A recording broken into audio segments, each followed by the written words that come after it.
दुनिया का सबसे आसान सब्जेक्ट बायोलॉजी, और इससे भी आसान सब्जेक्ट केमिस्ट्री, और इससे भी आसान सब्जेक्ट मैथ, और सबसे आसान सब्जेक्ट फिजिक्स। तो चलिए सबसे आसान से सब्जेक्ट को सबसे आसान तरीके से सीखते हैं। ओके, चलो कुड़ी तक हर सुविधा पहुंचाएंगे। Good morning everyone. बच्चों, आज हम फिजिक्स का फर्स्ट लेक्चर स्टार्ट कर रहे हैं और मैं आपको ये बता देना चाहता हूँ फिजिक्स हमारे जीवन में बहुत बड़ा उपयोग लाती है। कैसा लाती है मैं आपको ये सब आगे बताऊंगा, बट एक बात मैं आपको बता देना चाहता हूँ, आप पूरे लेक्चर को जब भी मैं पढ़ाता हूँ बहुत आराम से और बहुत शालीनता से देखिएगा, आपको बड़ा मजा आने वाला है। फिजिक्स एक ऐसा सब्जेक्ट है जिसे पढ़ने के बाद इंसान के अंदर का गुस्सा, अपराध करने की प्रवृत्ति, चोरी डकैती, ये सब मतलब जितने भी गलत इरादे हैं वो धीरे धीरे खत्म हो जाते हैं। अब आप कहोगे सर ऐसा कैसे हो सकता है? होता है, मैं आपको बताऊंगा। इतनी डेप्थ चीज है फिजिक्स, लेकिन इसको क्या है, कुछ लोग पढ़ते हैं, समझते हैं, बट उसे अपने यूज में नहीं लेते हैं। इसका कारण यह है कि वो उसे नेचुरल से यानी कि ह्यूमन साइकोलॉजी से रिलेट नहीं करते हैं। तो मैं यहाँ आपको हर तरह से बताऊंगा, देखिएगा। तो आज हम सबसे पहले समझेंगे कि फिजिक्स है क्या, व्हाट इज फिजिक्स। अगर हम इसको हिंदी में बोलेंगे तो हम बोलेंगे, क्या बोलेंगे, ब्रैकेट में मैं बोलूंगा भौतिकी क्या है, ठीक ना। इसको हम बोलते हैं भौतिकी। भौतिकी क्या है, ठीक ना। तो भौतिकी क्या है ये चीज, या फिर फिजिक्स क्या है, या व्हाट इज फिजिक्स, ये दोनों एक ही मतलब है। तो आज के लेक्चर में हम बहुत डेप्थ के साथ समझेंगे फिजिक्स क्या है। पहले हम ये समझेंगे, ओके। तो बच्चों, फिजिक्स को समझने के लिए हम अपने जिंदगी के उस स्टेज पे जाएंगे जहां से हमारा जनरेशन हुआ है या आपका जनरेशन हुआ है। सोचिएगा, बहुत ध्यान से सुनिए, वो मजे की बात है। देखो, अगर मैं कहूंगा कि जब आपका बर्थ हुआ, आपका बर्थ हुआ या हमारा बर्थ हुआ या दुनिया में किसी का बर्थ हुआ, यानी कि जब आपका बर्थ हुआ, आपका जन्म हुआ, तो जन्म होने के बाद आप जब अपने माँ के गर्भ से बाहर आए, जब आप अपने माँ के गर्भ से बाहर आए तो आपके पास आंखें थी, आपके पास हाथ था और आपके पास पैर था, बहुत सारे अंग थे। लेकिन सच बताऊं तो उन अंगों के बारे में आपके पास जानकारी नहीं थी। उन अंगों के बारे में आपके पास कोई भी जानकारी नहीं थी, कोई भी जानकारी नहीं थी। बात तो सही है ये। यानी कि जब आपका बर्थ हुआ, आपका जन्म हुआ, तो आपको अपने शरीर के बारे में ही जानकारी नहीं है। मजे की बात है, सोचिए, जिस शरीर में आप रह रहे हो, जिस शरीर में आपका सॉफ्टवेयर, हार्डवेयर, पावर है, आप उसी को नहीं जानते हो। तो जब आप बर्थ हुए तो आप देखोगे कि आपका आंख काम कर रहा है कि नहीं काम कर रहा है, ये चीजें भी आप नहीं नोटिस कर पाओगे क्योंकि आपके पास उस चीज का ज्ञान नहीं है। आपका हाथ काम कर रहा है कि नहीं कर रहा है, ये भी आप नोटिस नहीं कर पाओगे। कौन नोटिस करेगा? बच्चे के माता पिता, बच्चे के घर वाले, आसपास के लोग नोटिस करेंगे। नहीं काम कर रहा तो ट्रीटमेंट कराएंगे, अगर काम कर रहा है सही तो सब कुछ सही है। तब आप कहोगे सर यहाँ से फिजिक्स का क्या लेना देना है? बहुत कुछ लेना देना है, ठीक ना। क्या लेना देना है? जब आप इस दुनिया में आए तो उस टाइम पर आपको ये नहीं पता था कि हम देखते क्यों हैं, यानी कि लाइट की वजह से हम देखते हैं, ये चीज हमें नहीं पता था। हम खाते क्या है, ये चीज हमें नहीं पता था। हम पीते क्या है, पहनते क्या है, हम समूह में क्यों रहते हैं, यानी कि अपने माता पिता, भाई बहन, पेरेंट्स के साथ क्यों रहते हैं, ये भी नहीं पता था। अगर मैं कहूं कि इस दुनिया में आने के बाद आपको कुछ भी पता नहीं था, इसका मतलब आपका पास नॉलेज जो था वो जीरो था, और ये बिल्कुल फैक्ट बात है। अब फिर आप कहोगे सर इसमें फिजिक्स का क्या लेना देना है? तो आप सोचिए, जैसे जैसे दिन बीता, ठीक ना, जैसे जैसे दिन बीता, आपकी नजर किस पर पड़ी? ध्यान से समझना, आपकी नजर पड़ी किसी वस्तु पर, ठीक ना। जब आपकी नजर किसी वस्तु पर पड़ी, ध्यान से समझना, जब आपकी नजर किसी वस्तु पर पड़ी, ठीक ना, तब क्या हुआ? तब आपको वो दिखाई दिया। वो लाल दिखाई दिया या नीला दिखाई दिया या रेड दिखाई दिया या ग्रीन दिखाई दिया या फिर ब्लैक दिखाई दिया, आपको कुछ पता नहीं था। तो आपने उसे जानने के लिए क्या किया? उसे मतलब वो क्या है, किस चीज का कलर क्या है, क्या नहीं है, ये सारी बातें जानने के लिए आपने अपने माता पिता से धीरे धीरे सीखा। तो हम एकदम फर्स्ट स्टेज पे चलेंगे। इसके बाद अगर हम बात करेंगे कि आपको कोई वस्तु दिखाई दी, इसके बाद जब आप और बड़े होगे तो आपने देखा होगा कि खाना बनाते समय आग निकलता है, लेकिन आपको पता नहीं था आग क्यों निकलता है, बिल्कुल नहीं पता था, आग निकलता है। इसके बाद अगर आप बात करोगी तो आपने और नोटिस किया होगा, जैसे जैसे आपकी उम्र बढ़ी आपने नोटिस किया होगा कि अगर हम कोई बॉल को ऐसे ऊपर फेंक देते हैं तो ये नीचे आ जाती है, मतलब कुछ ऊंचाई पर जा करके नीचे आ जाती है। तो ये भी आपको नहीं पता था ये क्यों होता है, बिल्कुल एग्जैक्टली कह रहा हूं, नहीं पता था। ठीक है, अगर मान लो पानी बारिश हो रहा है तो आपने देखा होगा कि पहाड़ों पर जो पानी गिरता है, ठीक ना, पहाड़ों पर जो पानी गिरता है ये लुढ़क कर नीचे आ जाता है, यानी कि ऐसे लुढ़क कर नीचे आ जाता है। लेकिन आपने नोटिस किया होगा कि जो नीचे पानी है वो चलकर पहाड़ों पर नहीं जाता है, नोटिस किया होगा, बिल्कुल नोटिस किया होगा। लेकिन इसके पीछे का कारण क्या है कि नीचे का पानी पहाड़ों पर नहीं जाता है जबकि पहाड़ों का पानी नीचे पर आ जाता है, ये भी आपको जानकारी नहीं थी। ठीक ना, देखो अब आपने देखा होगा कि कोई चलता है बहुत आराम से चल लेता है, ठीक ना, और वही दूसरे लड़के को आपने देखा होगा कि कोई फिसलता है तो बहुत अच्छे से फिसल लेता होगा। तो आपके पास ये भी जानकारी नहीं थी कि एक लड़का अगर चल रहा है तो दूसरा लड़का फिसल कैसे रहा है, ये भी आपके पास जानकारी नहीं थी। फिर माता पिता और भाई बहन जैसे जैसे आप बड़े होंगे आपको बॉल दिए होंगे, तो जब बॉल दिए होंगे आपने देखा होगा ये बॉल जो है चारों तरफ से टाइट है। जब चारों तरफ से टाइट है तो आपने इसको क्या किया होगा, पुश किया होगा, मतलब दबाया होगा। तो आपने देखा होगा ये छोटा होता है, फिर बड़ा होता है, फिर फूट जाता है, बहुत सारी एक्टिविटी इसमें होती है। लेकिन वो क्यों होती है उसके पीछे का लॉजिक भी आपको नहीं पता है, बिल्कुल नहीं पता है। आपका मम्मी पापा आपके भाई बहन आपको दूध दिए होंगे पीने के लिए, ठीक ना, आपके हाथ से रख कर, आपके हाथ से लग करके ये दूध जो है नीचे गिर गया होगा और यहाँ पर फ्लो किया होगा, बिल्कुल फ्लो किया होगा, फिर धीरे धीरे खराब हो गया होगा। ये दूध गिरा और इसके बाद जमीन पर ये बर्बाद हो गया, लेकिन क्यों गिरा, क्या हुआ, ये भी आपको नहीं पता, उसके पीछे का लॉजिक नहीं पता है। ठीक है, मैं क्या कहना चाहता हूं बड़े ध्यान से समझिएगा, ठीक ना, बात यही नहीं खत्म होगी, बात यही नहीं खत्म होगी। देखो इसके बाद आपने देखा होगा कि हमारे इन्वायरमेंट में बहुत सारे जानवर हैं, जैसे कुत्ता, बिल्ली, गाय, भैंस, बहुत सारे हैं। समय के साथ, और अगर बात करेंगे हम समय के साथ इन्वायरमेंट के परिवर्तन के साथ साथ उन दोनों में अट्रैक्शन होता है, उनमें अट्रैक्शन होता है, बहुत सारे रिलेशनशिप होते हैं। इवन ह्यूमन पर भी ये बात लागू होती है कि इंसानों में भी मेल फीमेल में भी अट्रैक्शन होता है, ठीक ना, उसके बाद उनमें रिलेशनशिप जनरेट होता है। लेकिन ये क्या होता है क्या नहीं होता, ये सारा प्रक्रिया जो है ये भी आपको नहीं पता है। मतलब आप जीरो लेवल पे हो, आप जीरो लेवल पे हो आपके बर्थ के टाइम, ठीक है। बात यही नहीं खत्म होती है, थोड़ा गहराई से सोचिएगा, बात यही नहीं खत्म होती है।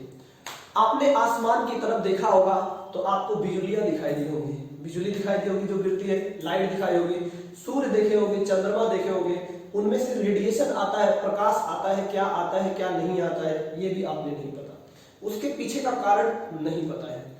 इसके बाद अगर मैं बात करता हूं, जैसे जैसे आप बड़े होंगे आपने देखा होगा कि क्या हुआ, आपने देखा होगा भाई प्लेन जा रही है, आसमान में जो प्लेन है बहुत तेजी के साथ चली जा रही है, आपने ये भी नोटिस किया होगा, ठीक ना।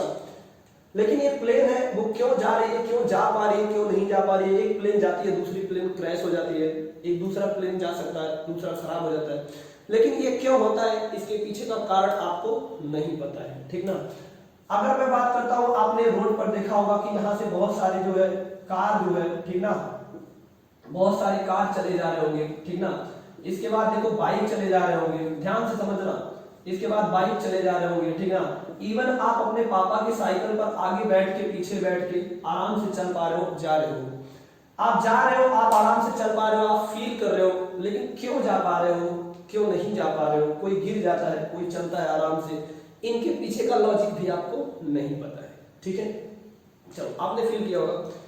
इसके बाद आप देखते होंगे कि अगर आपके सर पर 1 किलो का वजन रख दिया जाए तो आप आसानी से भी सहन कर सकते होगे।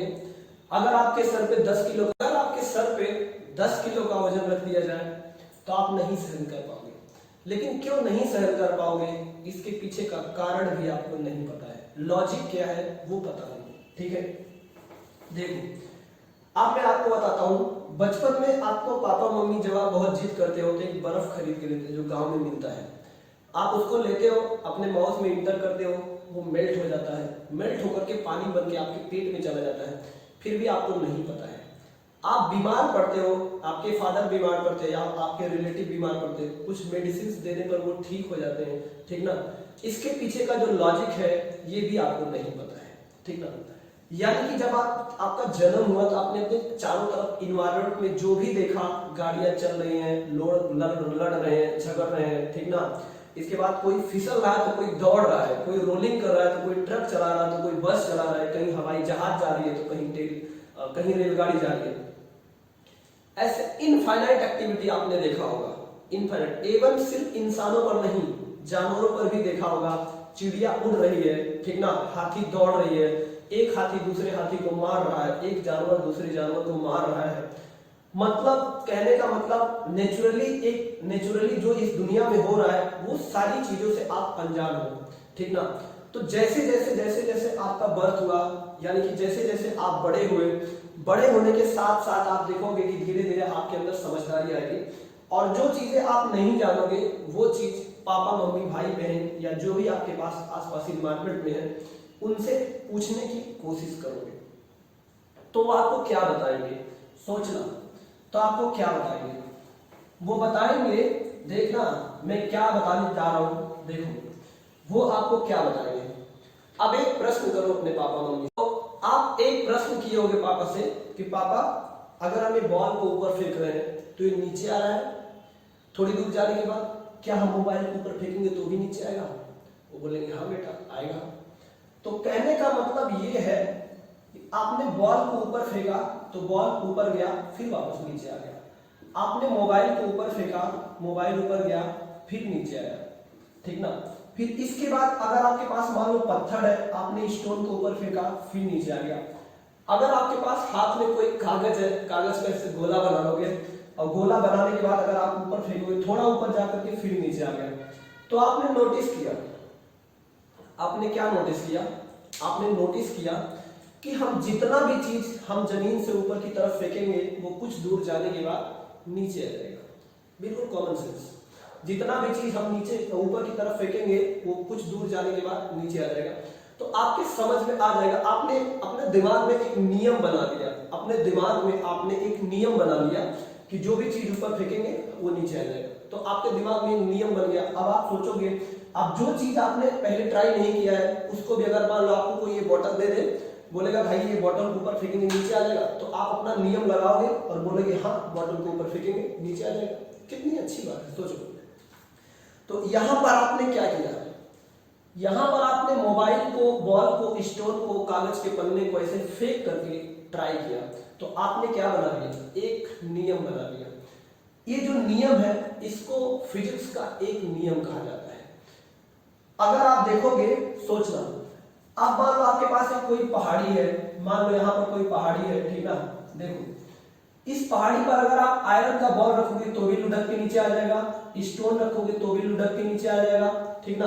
आपने देखा कि जब पहाड़ पर आयरन का बॉल रख रहे हैं तो भी लुढ़क के नीचे आ रहा है, स्टोन का बॉल रख रहे हैं तो भी लुढ़क के नीचे आ रहा है। यहाँ पर अगर आप बॉटल को फिट कर दोगे, जैसे ये बॉटल को अगर आप यहाँ पे फिट कर दोगे ये भी लुढ़क के नीचे आ जाएगा।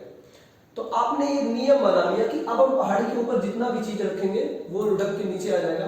तो ये आपका एक नियम बन गया कि पहाड़ी पर जो भी ऑब्जेक्ट होगा, ठीक ना, तो अगर वो हैवी होगा तो क्या होगा, वो लुढ़क करके नीचे आ जाएगा। आपने ये नियम बना लिया, ठीक है, बिल्कुल आपने एक नियम बना लिया। आप देखो जब आपका समय के साथ आपका उम्र बढ़ा तो फिर आपने देखा कि अगर हम वाटर में एक बॉल आप डाल देते हो तो अगर ये हॉलो बॉल है तो ये क्या होगा, ऊपर चला जाएगा, ठीक ना। तो ऐसे ऐसी चीजें बहुत सारे एक्सपेरिमेंट है इसमें। तो आपने बार बार एक्सपेरिमेंट करके एक नियम बनाया, ठीक ना, उसी नियम को फिजिक्स कहते हैं, उसी नियम के समूह को फिजिक्स कहते हैं। तो बेसिकली मैं क्या कहना चाहता हूं, ये बात को आपको समझना बहुत जरूरी है। देखो समझना, मजा आएगा, मजेदार चीज है, फिजिक्स बड़ा इंटरेस्टिंग है। तो मैं बेसिकली कहना ये चाहता हूं कि आपका जब जन्म हुआ, अब हम वहां पर आते हैं, आपका जब बर्थ हुआ, ठीक ना, तो आपके पास दिमाग नहीं था, आपको सोचने की कैपेसिटी नहीं थी, आपको सिर्फ चीजें दिख रही थी, चीजें दिखाई दे रही थी, चीजें सुनाई दे रही थी और चीजों को आप महसूस कर सकते थे। एक आदमी 3 चीज कर सकता है, या तो सुन सकता है, या तो देख सकता है, या महसूस कर सकता है, या फिर कह सकता है। इससे ज्यादा वो एक्टिविटी नहीं कर सकता, ठीक है, या फिर कुछ एक्टिविटी कर सकता है। तो आपने देखा कि स्टोन मतलब सारी चीजों की आप स्टडी किए, तो जितना भी एक्टिविटी आपको दिखाई दिया, जो भी आपके कान से सुना गया, जो भी आपके आंख से देखा गया, समझ पा रहा ना मैं क्या कह रहा हूं, जो भी आपके कानों से सुनाई दिया, जो भी आपके आंखों में दिखाई दिया, या फिर जो चीजें आपने फील किया, जैसे हवा आ रही है या फिर इन्वायरमेंट खराब हो गया, आपकी सांसें फूलने लगी, तो जो भी दुनिया में चीजें हो रहा है वो सब का कुछ ना कुछ कारण है, कुछ ना कुछ कारण है। तो जब कुछ ना कुछ कारण है तो इन कारण को जानने के लिए हम लोग स्टडी करते हैं। तो ये जो घटनाएं आपके पास हो रही है, यानी कि जो घटनाएं हो रही है, पत्थर का गिरना, चिड़िया का उड़ना, जहाज का उड़ना, ट्रेन का उड़ना, इंसानों में मारपीट, ठीक ना, लड़ाई झगड़े, मतलब दुनिया में बहुत सारी ऐसी चीजें, इन सब को नेचर नाम दिया गया। क्या नाम दिया गया? नेचर। कहने का मतलब ये है, कहने का मतलब ये है, जो भी चीजें हम आंख से सुन सकते हैं, ध्यान से देखना, जो भी चीजें हम आंख से सुन सकते हैं, सॉरी कहने का मतलब है जो भी चीजें हम आंख से देख सकते हैं, ठीक ना, और कान से सुन सकते हैं और मुंह से कह सकते हैं, ठीक ना, मुंह से कह सकते हैं, ठीक ना, तो हम मुंह से कह सकते हैं, या फिर हम अपने शरीर का या फिर अपने दिमाग का इस्तेमाल करके हम कुछ कर सकते हैं, ठीक ना। इन सारे कामों के पीछे कुछ ना कुछ कारण होता है, कुछ ना कुछ लॉजिक होता है, एक नियम होता है। उसी नियम को हम फिजिक्स बोलते हैं, समझे। तो फिजिक्स बेसिकली क्या है, और इनके जो नियम है, मतलब ये इतने सारे जो नियम बनाए गए, इन्हीं को हम बोलते हैं नेचर का नियम। इन्हीं को हम क्या बोलते हैं? इन्हीं को बोलते हैं लॉ ऑफ नेचर। इन्हीं को हम क्या बोलते हैं? इनको हम बोलते हैं लॉ ऑफ नेचर, ठीक ना। तो कहने का मतलब आपके बर्थ के बाद जितनी भी घटनाएं आपने समाज में देखा है, वो सब घटनाएं होने का एक नियम होता है, और उसी को हम बोलते हैं लॉ ऑफ नेचर। अब ये नेचर क्या है? हमारे समाज में, यानी कि हमारे धरती और आसमान के बीच, धरती का जो कॉमन पॉइंट है ना, जो बूंद है, मतलब एकदम सेंटर पॉइंट, और आसमान का हाईएस्ट पॉइंट के बीच में जो कुछ भी चीजें घटित हो रही है, जो कुछ भी चीजें घटित हो रही है, इनके इस घटना के समूह को हम नेचर बोलते हैं। इस घटना के समूह को, यानी कि जो इवेंट हैपेंड हो रही है, इस घटना के समूह को हम नेचर बोलते हैं। अब ये समझना है कि नेचर से फिजिक्स कैसे आया, ठीक ना। देखो, तो अब हम चलेंगे, ठीक ना, आपको ये समझ आ गया कि बेसिकली नेचर क्या है। तो चलो देखते हैं। तो हमने क्या बताया, आपको नेचर समझ में आ गया है। तो भाई नेचर क्या है? जिसको हम बोलते हैं प्रकृति, जिसको हम क्या बोलते हैं? जिसको हम बोलते हैं प्रकृति।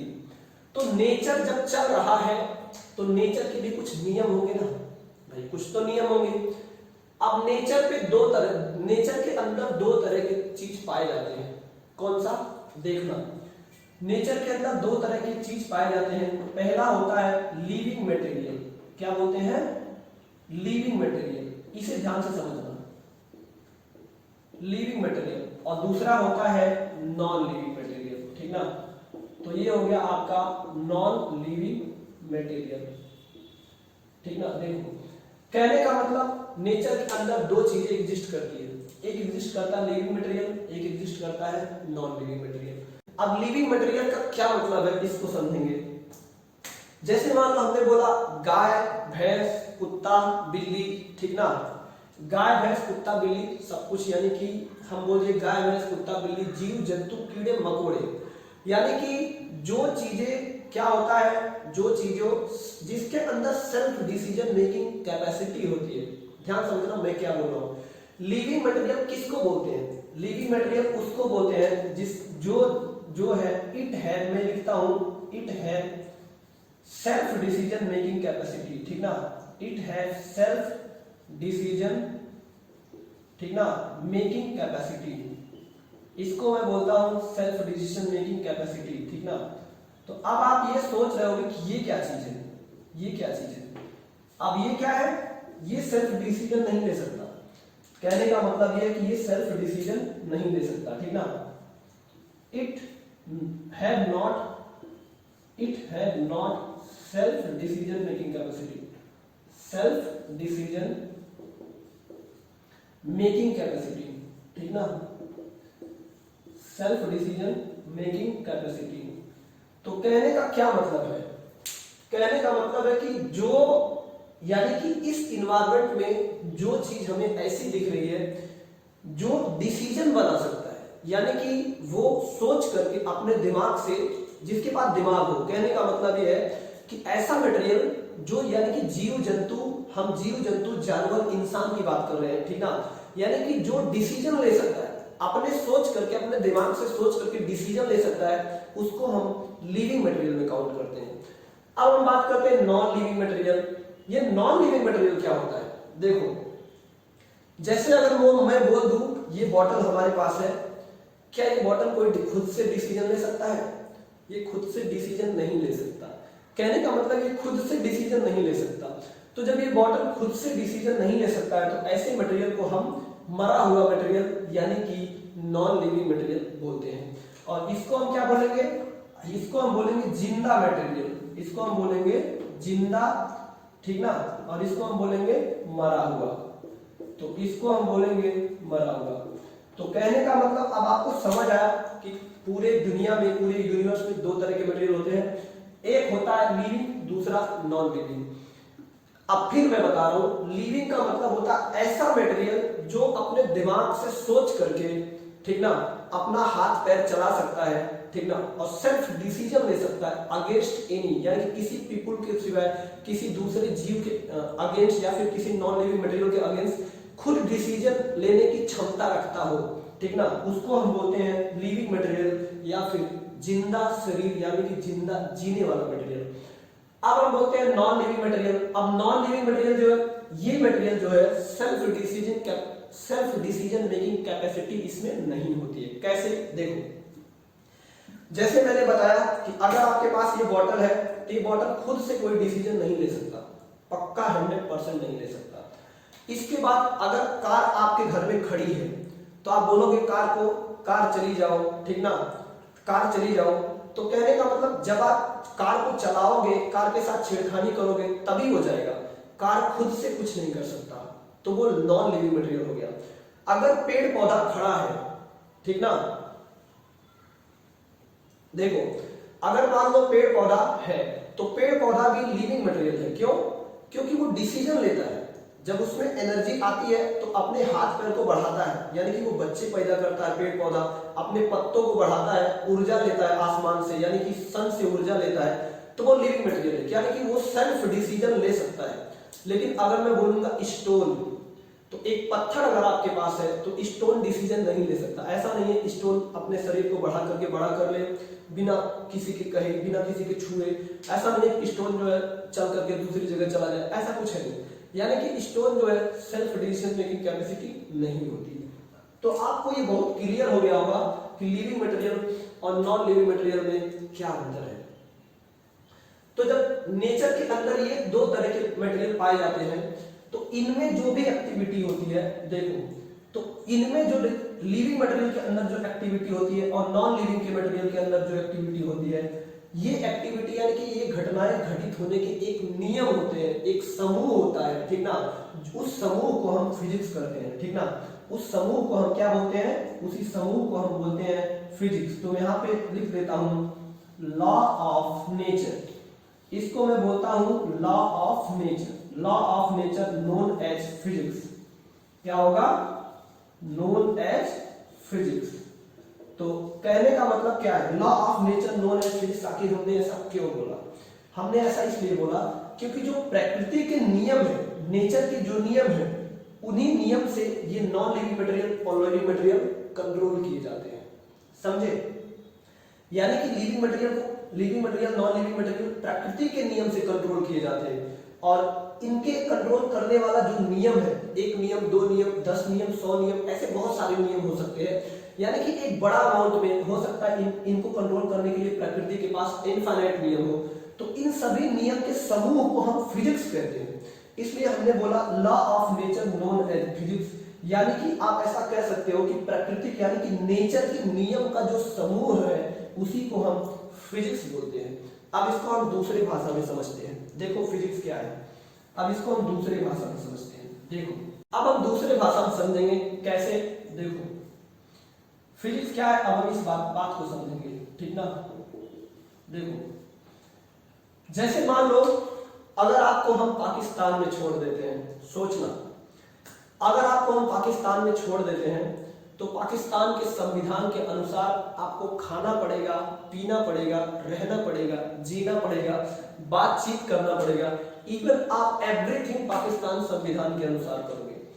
अगर आपको वहां से शिफ्ट करके रसिया में छोड़ देते हैं जहां पर आजकल लड़ाइयां बहुत हो रही है, तो आपके रसिया के संविधान को मानना पड़ेगा। नहीं मानोगे तो आपको बर्बाद कर दिया जाएगा, आपको मार दिया जाएगा, आपको काट दिया जाएगा, मतलब पता नहीं लगेगा आप कहां चले जाओगे। तो कहने का मतलब है कि आप जिस देश में जाओगे उसके नियम को फॉलो करना पड़ता है। तो आप सोचना जब आपने इस पृथ्वी पर जन्म ले लिया, ठीक ना, जब आप इस पृथ्वी पर जन्म ले लिए, ध्यान देना, जब आपने इस पृथ्वी पर जन्म ले लिया तो जन्म के बाद जब आपका बर्थ हो गया, आप इस पृथ्वी पे आ गए, इसके बाद आपके जीने के लिए प्रकृति ने कुछ नियम बना रखे हैं कि आपको चलना कैसे है, आपको खाना कैसे है। वो नियम हिडन रहते हैं, वो नियम क्या है, हिडन रहता है, आपको पता नहीं रहता। उसी नियम के अनुसार आपका शरीर काम करता है, आपके शरीर का बढ़ना, ग्रोथ करना, दौड़ना, उठना, बैठना, ठीक ना, देखना, सब कुछ ये सब क्या होता है, ये प्रकृति के नियम। यानी कि अगर हम बोलते हैं आपका एवरीथिंग, एवरी एक्टिविटी, ठीक ना, मैं यहां से बोलता हूं एवरी एक्टिविटी, ठीक ना, यानी कि every activity of your body, ठीक ना, every activity of your body, यानी कि आपके शरीर की प्रत्येक घटनाएं जो है वो प्रकृति के कुछ नियमों पे बेस होता है। यानी कि हम ये कह सकते हैं कि जब आपका जन्म हो गया तो आपको जिंदा रखने के लिए प्रकृति के पास कुछ रूल्स रेगुलेशंस है। हम ये कह सकते हैं कि आपको जिंदा रखने के लिए प्रकृति के पास कुछ संविधान है। क्या है भाई, कुछ संविधान है, ठीक ना, कुछ संविधान है। तो प्रकृति के संविधान में जो धाराएं बनी हुई है, ध्यान से समझना, जैसे भारत में धारा होता है, धारा नंबर 1, धारा नंबर 2, धारा नंबर 317, धारा नंबर 400, बहुत सारे धाराएं होती है। तो प्रकृति के संविधान यानी कि प्रकृति के ये संविधान जो है जिस पर हमारी बॉडी पूरी तरह से काम करती है, उनमें बहुत सारी धाराएं बनी होती है।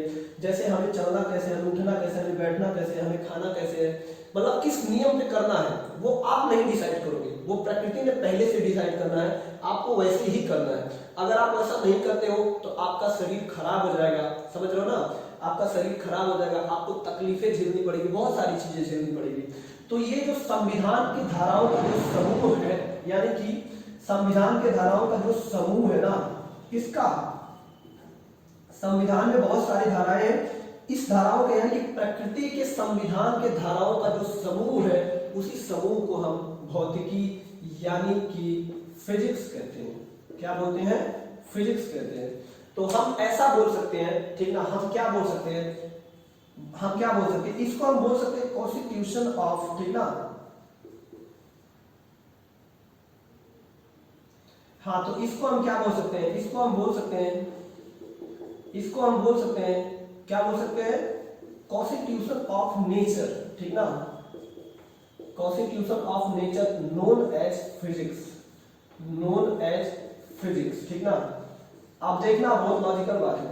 कॉन्स्टिट्यूशन ऑफ नेचर का मतलब यह है कि आपके शरीर को यानी कि लिविंग और नॉन लिविंग मटेरियल को जिंदा रखने के लिए नेचर के पास कुछ नियम है, उसी नियम को हम समूह बोलते हैं, उसी नियम को हम फिजिक्स बोलते हैं। अब मैं फिर आपको एक बात बता रहा हूं, इसका एक नियम और है, प्रकृति के जो नियम है जिस पर आपको उठना, बैठना, खाना, जहाज को उड़ाना, ट्रेन को दौड़ाना है, जानवर एक दूसरे को अट्रैक्ट होते हैं, सारे नियम जो है फिजिक्स प्रकृति के अधीन होते हैं। तो प्रकृति का ये जो सारा छोटा छोटा नियम है, इस नियम के बड़े समूह में एक किताब लिखी गई है एक्सपेरिमेंट कर करके, उसी को फिजिक्स बोलते हैं। फिजिक्स हमें डायरेक्ट दिखती नहीं है, फिजिक्स हमें डायरेक्ट दिखती नहीं, हम इसे सिर्फ फील कर सकते हैं यानी कि अनुभव कर सकते हैं। तो हम ये एक नियम ऐसा, हम एक नियम इसका और दे सकते हैं, माइस्ट्री ऑफ फिजिक्स, सॉरी MYSTRY, हम इसको बोल सकते हैं माइस्ट्री ऑफ नेचर। अब आप बोलोगे ये माइस्ट्री ऑफ नेचर क्या चीज है भाई, कहने का मतलब नेचर में नेचर की जो रहस्यमयी बातें हैं, कहने का मतलब यह है नेचर की जो रहस्यमयी बातें यानी कि प्रकृति की जो रहस्यमयी बातें जिसके अधीन हम काम करते हैं लेकिन उन रहस्यमयी बातों को हम जानते नहीं हैं, उन्हीं बातों को फिजिक्स कहते हैं। सोचना मैं फिर क्या बोल रहा हूं, नेचर की जो रहस्यमयी बातें हैं जिन बातों को हम समझ नहीं पाते हैं, ठीक ना, उन्हीं को हम फिजिक्स कहते हैं। ठीक है, तब आप समझ गए होंगे हम इसको कॉन्स्टिट्यूशन ऑफ द नेचर ये भी बोल सकते हैं, हम इसको लॉ ऑफ नेचर भी बोल सकते हैं। दो एक नाम मैंने और दे दिया, ठीक ना, तो लॉ ऑफ नेचर भी मैंने दे दिया, ठीक ना, तो लॉ ऑफ नेचर भी मैंने दे दिया। या फिर आप बोल सकते हो माइस्ट्री ऑफ नेचर, यानी कि नेचर की जो रहस्यमयी बातें जिसके बेस पे ये यूनिवर्स टिका हुआ, यूनिवर्स में सारी घटनाएं घटित हो रही हैं, उसको हम फिजिक्स बोल सकते हैं। यानी कि कॉन्स्टिट्यूशन ऑफ नेचर यानी कि नेचर का जो संविधान है, नेचर के जो अपने नियम है, उसको हम फिजिक्स बोलते हैं। या फिर लॉ ऑफ नेचर यानी कि नेचर के जो नियम है उसको हम फिजिक्स बोलते हैं। आप तीनों में से कोई भी डेफिनेशन फिजिक्स के दे सकते हो।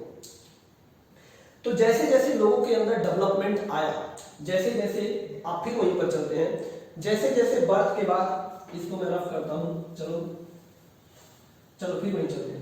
तो जैसे जैसे बर्थ के बाद, जन्म के बाद लोगों के अंदर डेवलपमेंट आया, तो उस डेवलपमेंट के हिसाब से उनका शरीर ग्रोथ किया, जानकारी बढ़ी, काफी कुछ हुआ, तो धीरे धीरे वो सोचने लगे।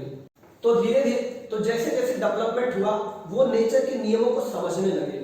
जब नेचर के नियम को समझने लगे तो समझते समझते उन्होंने एक रिसर्च किया, समझने लगे। यानी कि साइंटिस्ट जो बड़े बड़े विद्वान थे, बहुत बड़े बड़े साइंटिस्ट थे, बहुत बड़े बड़े तपस्वी होते हैं, ये धीरे धीरे नेचर के नियमों को समझने लगे, यानी कि उस रहस्य को समझने लगे जिस रहस्य पर ये दुनिया, ये यूनिवर्स, ये ब्रह्मांड काम करता है। तो जब वो उस रहस्य को समझने लगे तो उसको उन्होंने नोट किया, उस रहस्य को नोट करने लगे। तो नोट करते करते करते करते बहुत बड़ा ग्रंथ बन गया, बहुत बड़ा किताब बन गया। यानी कि फिजिक्स के नियमों को जब रिसर्च के तहत समझने लगे, समझ कर अपने अपने शब्दों में एक्सप्लेन करने लगे और उसे नोट करने लगे, तो उनसे जो किताब बनी है उस किताब को फिजिक्स यानी भौतिकी नाम दिया गया है। अब भौतिकी की जो अगली बातें हैं इसको हम अलग अलग समझेंगे कि उन नियमों को हम कैसे अप्लाई करेंगे, उन नियमों को हम कैसे समझेंगे, उन नियमों को हम कैसे, क्या जरूरत है, ये चीज हम धीरे धीरे अगले वाले वीडियो लेक्चर में सीखेंगे। तो आज के वीडियो लेक्चर में मेरा सिर्फ यही मतलब था बताने के लिए कि मैं आपको बेहतरीन तरीके से समझा पाऊँ कि फिजिक्स वास्तव में क्या है, law of nature, constitution of nature या फिर mystery of the nature known as physics. Okay, चलो सभी को इसी के साथ बाय बाय। अब अगले लेक्चर में फिर मिलेंगे और उस लेक्चर में हम बहुत कुछ सीखेंगे। सभी को बाय बाय।